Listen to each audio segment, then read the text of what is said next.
ए झुमरी, ये क्या? आज तूने फिर मेरे घर के आगे कूड़ा फेंक दिया। हाँ तो घर के बाहर ही फेंका है ना। कौन सा तेरे घर के अंदर फेंका है जो इतना गला फाड़ रही है? और एक बार फेंक कर तो देख मेरे घर के अंदर कूड़ा, तेरे हाथ ना तोड़ दूंगी मैं। देख रानी, तेरा ज्यादा हो रहा है। तमीज में रह नहीं तो मैं तेरा मुंह तोड़ दूंगी। नहीं झुमरी, एक मोहल्ले में दो मुंह जैसी औरतें अच्छा नहीं लगेंगी। रघु की बात सुनकर चमेली जोर जोर से हंसने लगी। अरे आप मेरी साइड हो या इस डायन के? अरे गुस्सा क्यों होती हो?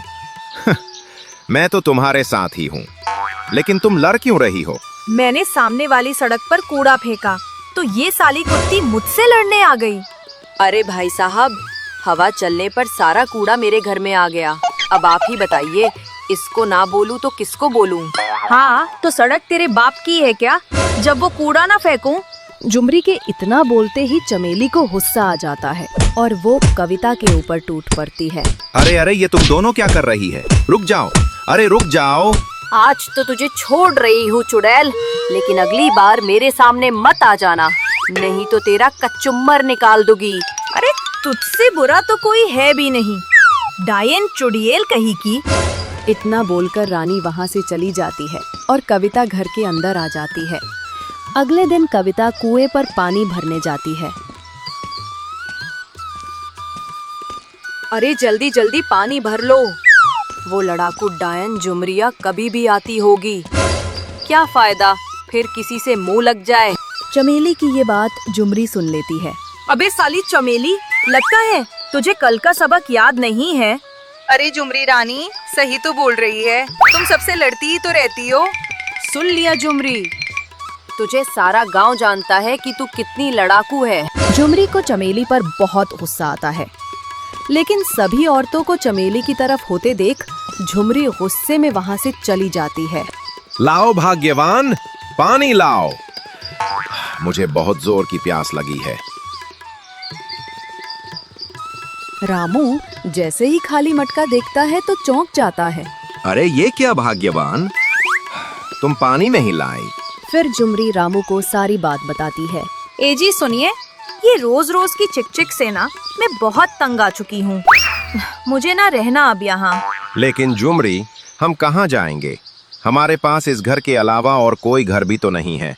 कहीं भी चले जाएंगे, लेकिन अब हम इस घर में बिल्कुल ना रहेंगे। अब आप भी मुझे सुनाने लगे, मैं कुछ नहीं जानती। हम यहाँ नहीं रहेंगे, हम आज ही गांव छोड़कर शहर चले जाएंगे। ठीक है झुमरी, अगर तुम्हें शहर जाना उचित लगता है तो हम आज ही एक ये गांव छोड़कर शहर चले जाएंगे। फिर वो दोनों अपना सारा सामान बांधकर शहर जाने के लिए तैयार होने लगते हैं।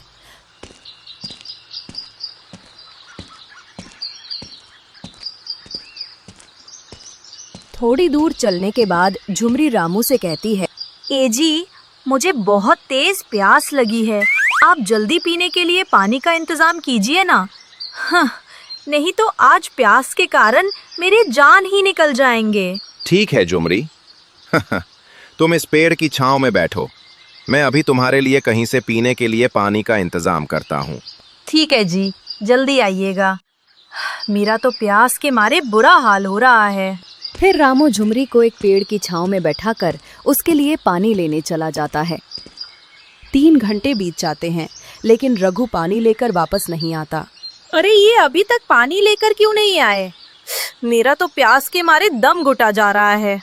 अरे ये रहा पानी। मैं जल्दी से इस मटके में पानी भर लेता हूँ, झुमरी मेरा इंतजार कर रही होगी। फिर रामू पानी से भरे उस मटके को लेकर झुमरी के पास पहुँचता है। हे भगवान, ये क्या हो गया? झुमरी आंखें खोलो, मैं तुम्हारे बिना एक पल भी नहीं रह सकता, नहीं रह सकता।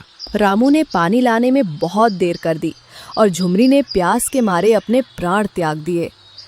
हे भगवान, मैं अपनी पत्नी के साथ नया जीवन आरंभ करने शहर जा रहा था, लेकिन तूने उसके प्राण हर लिए। कृपा करके मेरी पत्नी के प्राण लौटा दे भगवान, मैं उसके बिना नहीं रह सकता।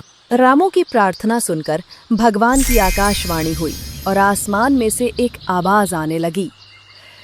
रामू मेरे पुत्र, तुम लोग को एक न एक दिन इस दुनिया से सभी को जाना है। तेरी पल पल की आयु समाप्त हो चुकी है। हे भगवान, मैं अपनी पत्नी से बहुत प्यार करता हूँ। कृपा करके इसके प्राण लौटा दीजिए। मैं अपनी पत्नी के बिना बिल्कुल भी नहीं रह सकता।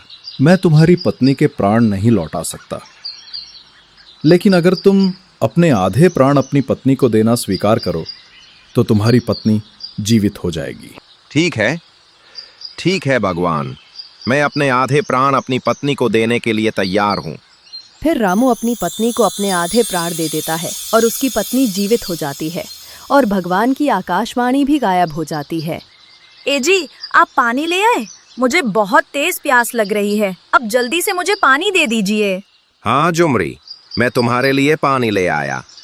ये पानी पी लो, तुम्हारी प्यास बुझ जाएगी।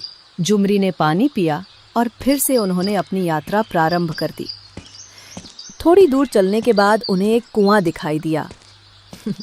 फिर रामू अपनी पत्नी से बोला, जुमरी, हमने आधा रास्ता तय कर लिया है। तुम यहीं कुएं के पास बैठो, मैं तुम्हारे लिए कुछ खाने का बंदोबस्त करता हूँ। ठीक है जी, आप जाइए। मैं यहीं आपका कुएं के पास इंतजार करती हूँ। और हाँ, जल्दी आइएगा। फिर जुमरी कुएं के पास बैठ जाती है और रामू जुमरी के लिए कुछ खाने का बंदोबस्त करने चला जाता है।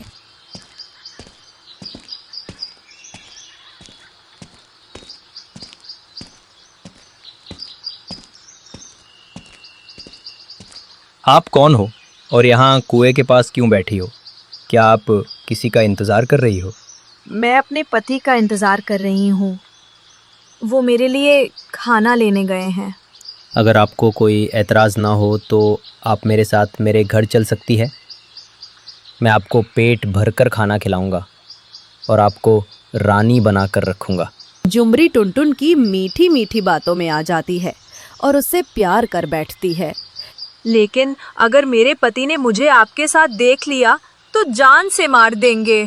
जब तुम्हारा पति यहाँ पर आएगा, हम दोनों मिलकर उसको कुएं में धकेल देंगे और एक हंसी खुशी जीवन बिताएंगे। टुनटुन और झुमरी आपस में बात कर ही रहे थे कि तभी वहां रामू आ जाता है। ये लो जुमरी, मैं तुम्हारे लिए खाना ले आया। लेकिन तुम्हारे साथ ये व्यक्ति कौन है? जी, ये व्यक्ति यहीं से जा रहे थे। मुझे कुएं के पास बैठा देख मेरे पास आ गए। खैर, ये सब छोड़िए ना। क्या आप मेरे लिए खाना ले आए? हाँ, मैं तुम्हारे लिए खाना ले आया। अब तुम जल्दी से ये सारा खाना खा लो। हाँ, हमें अभी और भी सफर तय करना है। और तभी जुमरी नाटक करते हुए रामू से बोली, ए जी, लगता है कुएं में से कुछ आवाजें आ रही हैं। लेकिन मुझे तो कुछ भी आवाजें नहीं आ रही हैं। लगता है ये तुम्हारा भ्रम है जुमरी। नहीं जी, ये मेरा भ्रम नहीं हो सकता। आप कुएं में झांक कर देखिए ना। लगता है इस कुएं के अंदर कोई है।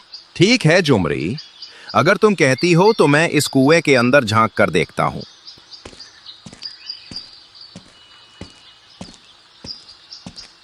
फिर रामू कुएं में झांकने लगता है और मौका देखकर झुमरी और टुनटुन रामू को उस कुएं में धकेल देते हैं। अरे कोई बचाओ! अरे मुझे इस कुएं से निकालो, कोई तो बचाओ! झुमरी! अब इस रामू को कुएं में से कोई नहीं बचा सकता। ये कुआं काफ़ी गहरा है। अब तक तो इसको सांप बिच्छू मारकर खा गए होंगे। फिर कुछ देर बाद रामू की कुएं से आवाजें आनी बंद हो जाती हैं और उन दोनों को ऐसा लगता है कि रामू मर चुका है। लगता है ये मर गया। अब हम दोनों को कोई अलग नहीं कर सकता। और फिर दोनों आगे बढ़ गए।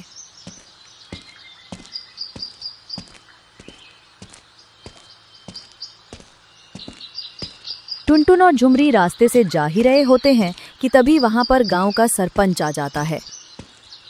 अरे टुनटुन, तुम्हारे साथ ये स्त्री कौन है? क्या तुमने शादी कर ली? हाँ सरपंच जी, मैंने शादी कर ली और ये मेरी पत्नी झुमरी है। ठीक है भाई, नई शादी की बधाई हो। चलो, अब मैं चलता हूँ। मुझे अब और भी काम है। ये कहकर सरपंच वहां से चला जाता है और टुनटुन और झुमरी भी अपने घर आ जाती हैं। झुमरी, अब तुम्हें यहाँ कोई तंग नहीं करेगा। तुम यहाँ आराम से रह सकती हो। ठीक है जी, मुझे बहुत तेज भूख लग रही है। अब मेरे लिए कुछ खाने का बंदोबस्त कर दीजिए। ठीक है झुमरी, तुम यहीं रुको, मैं अभी तुम्हारे लिए खाना लेकर आता हूँ। फिर टुनटुन झुमरी के लिए खाना लेने चला जाता है और इधर रामू कुएं में से मदद की पुकार लगा रहा था। बचाओ! अरे कोई मुझे इस कुएं से बाहर निकालो! अरे कोई बचाओ, नहीं तो मैं मर जाऊंगा! अरे कोई बचाओ! रामू की आवाज सुनकर कुछ लोग कुएं के पास आते हैं और रामू को कुएं से बाहर निकालते हैं। फिर रामू उस व्यक्ति से कहता है, मुझे कुएं से बाहर निकालने के लिए आपका बहुत बहुत धन्यवाद। मैं आपका ये उपकार जिंदगी भर नहीं भूलूंगा। वो सब तो ठीक है भाई, लेकिन तुम इस कुएं में कैसे गिर गए? वो तो धन्यवाद है भगवान का कि तुम इस कुएं से बच गए, क्योंकि इस कुएं में सांप बिच्छू रहते हैं। फिर रामू उन लोगों को टुनटुन और झुमरी की सारी बातें बताने लगता है। ओह अच्छा, तो ये बात है। क्या नाम बताया तुमने अपनी पत्नी का? जरा फिर से कहना। मेरी पत्नी का नाम झुमरी है भाई, और वो बहुत ही धोखेबाज निकली। अगर वो मुझे मिल गई ना तो मैं उसे छोड़ूंगा नहीं। अरे भाई, तुम बस ये समझो कि तुम्हारी पत्नी तुमको मिल गई। लेकिन वो कैसे भैया? क्या तुमने मेरी पत्नी को देखा है? वो कहाँ रहती है? हाँ भाई, हमारे गांव में एक टुनटुन नाम का व्यक्ति रहता है और उसने अभी अभी शादी की है और उसकी पत्नी का नाम भी झुमरी है। हो ना हो वो तुम्हारी पत्नी झुमरी ही है। भाई क्या आप मुझे बता सकते हो कि वो दोनों कहाँ रहते हैं? मुझे ये सब बताने के लिए आपका बहुत बहुत धन्यवाद भाई। ठीक है भाई, अब मैं चलता हूँ। ठीक है भाई, हम भी ईश्वर से यही प्रार्थना करते हैं कि तुम्हें जल्दी ही इंसाफ मिल जाए। फिर रामू टुनटुन और झुमरी को ढूंढने उस गांव के अंदर चला जाता है। अरे भाई, क्या आपने टुनटुन और झुमरी नाम के दो पति पत्नी को देखा है जिन्होंने अभी अभी शादी की है?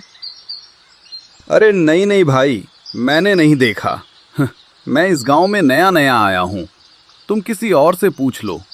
फिर रामू कई लोगों से पूछताछ करता है, लेकिन उसे टुनटुन और झुमरी के बारे में कोई जानकारी नहीं मिलती।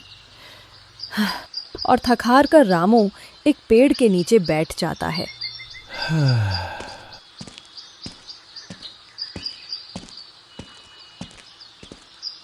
अरे क्या हुआ भाई, तुम बड़े ही चिंतित दिखाई दे रहे हो।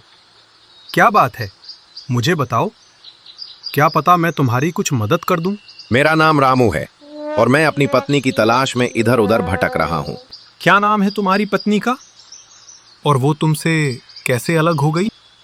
मेरी पत्नी का नाम झुमरी है और उसने मुझे एक टुनटुन नामक व्यक्ति की बातों में आकर मुझे कुएं में धकेल दिया था। हाँ, वो तो धन्यवाद है इस गांव के व्यक्तियों का जिन्होंने मुझे उस कुएं से बाहर निकाला। टुनटुन और झुमरी, ये नाम तो मैंने सुना है लेकिन मुझे याद नहीं आ रहा। सरपंच जी, दिमाग पर जोर लगाइए और सोचिए, ये नाम आपने कहाँ सुना है? मेरा याददाश्त थोड़ी कमजोर है, इसलिए याद नहीं आ रहा। सरपंच जी सोचिए, उन दोनों को ढूंढना मेरे लिए बहुत जरूरी है। फिर सरपंच कुछ देर सोचता है और उसको वो नाम याद आ जाता है। अरे हाँ, याद आ गया। टुनटुन और झुमरी नाम के दो पति पत्नी ने अभी अभी शादी की है भैया। कहीं उसकी पत्नी तो तुम्हारी पत्नी नहीं है? हाँ सरपंच जी, वही मेरी पत्नी है। क्या आप मुझे उन दोनों के पास ले जा सकते हैं? हाँ हाँ, क्यों नहीं, चलो मेरे साथ, मैं अभी तुमको उनके पास ले चलता हूँ। फिर सरपंच रामू को टुनटुन और झुमरी के घर ले जाता है। अरे ओ टुनटुन के बच्चे, बाहर निकल। सरपंच की आवाज सुनकर टुनटुन घर के बाहर आता है और रामू को सामने देख वो थोड़ा डर जाता है। अरे क्या हुआ सरपंच जी, आप इतना चिल्ला क्यों रहे हैं? क्या बात है? मुझे खबर मिली है कि जिस लड़की से तुमने शादी की है वो इस रामू की पत्नी है। अरे नहीं नहीं सरपंच जी, ये व्यक्ति झूठ बोल रहा है। शायद इसको कोई गलतफहमी हुई है। मुझे कोई गलतफहमी नहीं हुई है टुनटुन।